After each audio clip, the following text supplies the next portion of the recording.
Hi, this is KMJ's Matt Otstot, honored once again to be reading to all of you, coming to you from my soon-to-be-born son Jack's nursery, and I thought a fitting backdrop to read a great book called Gilbert the Great, about a great white shark. So join me for a little story time, shall we?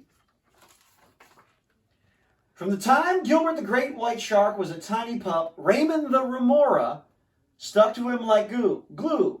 Raymond was always by Gilbert's side. When Gilbert was stuck in seaweed, Raymond untangled him. When Gilbert got dirty, Raymond cleaned him. And when Gilbert lost his first row of teeth, Raymond helped him collect them for the tooth fairy. And sharks have a lot of teeth. Gilbert and Raymond had lots of fun. They loved to play finball, hide and seek, and sardines. They shared everything. Hide and seek. Then one day, Raymond told Gilbert that his family had to move across the ocean. "I don't want to go, but Mom says I have to," cried Raymond. As Raymond and his family swam away, Gilbert's mother hugged him tight and tried to comfort him. Who knew sharks could hug? "Raymond's my best friend," said Gilbert. "Why do we have to go away? It's not fair." "I know," said Mom. But his family couldn't just leave him behind. She kissed Gilbert on the snout. "Go and play hide and seek with the pilot fish. It will keep your mind off Raymond." But Gilbert couldn't stop thinking about his friend. "I want to move with Raymond," Gilbert said. "He's moved too far away," said Mom. "We'll have to stay here. Let's go watch the basketball game, the Thrashing Threshers playing the Tidal Tigers." "Who do you want to win?" Gilbert looked around. There were remoras everywhere, but none of them were Raymond. "I don't care," he said. And he swam off to either side of the score before either side ever scored a basket. "It's my fault," Raymond moved. Gilbert snapped as he passed Neil. "Last week I caught him a sucker." "You didn't make Raymond leave," Mom said. "Everyone fights sometimes." The clownfish did their best to cheer Gilbert up, but nothing could make him smile. Clownfish. The next day at school, everyone was very kind to Gilbert. They even gave him an extra long turn on the seesaw. That's S-E-A, saw.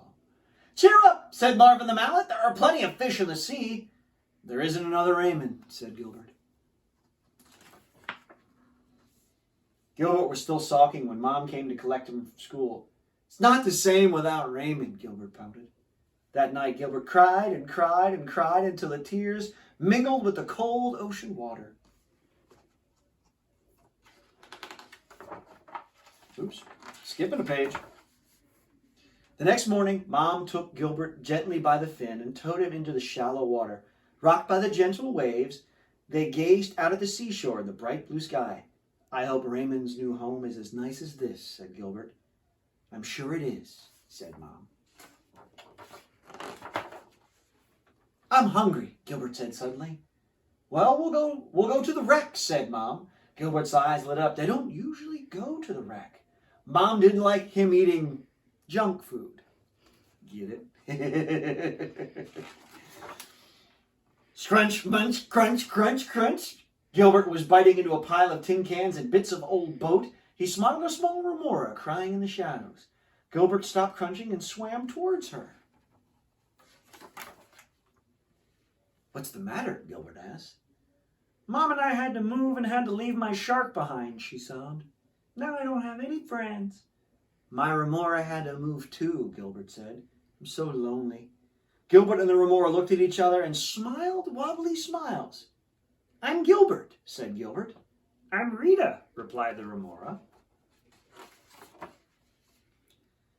Just as the rays of sunlight filtered through the deep ocean, Gilbert's teeth flashed as he grinned a huge grin. "Do you want to play finball with me, Rita?" And sunlight danced in Rita's eyes. "I'd love to," she said, and the two new friends swam off to find a ball to play with.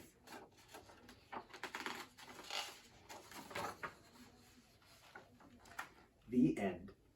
The end. And that is the story of Gilbert, the Great White Shark. I hope you enjoyed it. I hope you enjoy reading. Take care, and we'll see you hopefully in person next time.